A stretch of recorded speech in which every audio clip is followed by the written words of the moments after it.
श्री ललिता देव्यै नमः। श्री ललिता सहस्रनाम स्तोत्रम् ध्यानम्।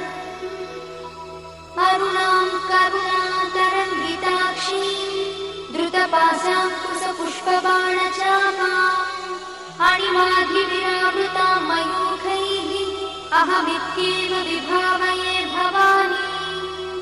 ध्यायेत् पद्मासनस्थां विकसितवदनां पद्मपत्रायताक्षीं हेमाभां पीतवस्त्रां करकलितलसद्देव पद्माम्बराङ्गी सर्वालङ्कारयुक्तां सततमभयदां भक्तनम्रां भवानी।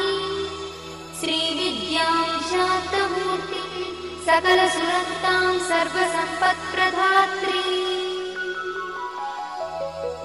श्रीमाता श्रीमहाराज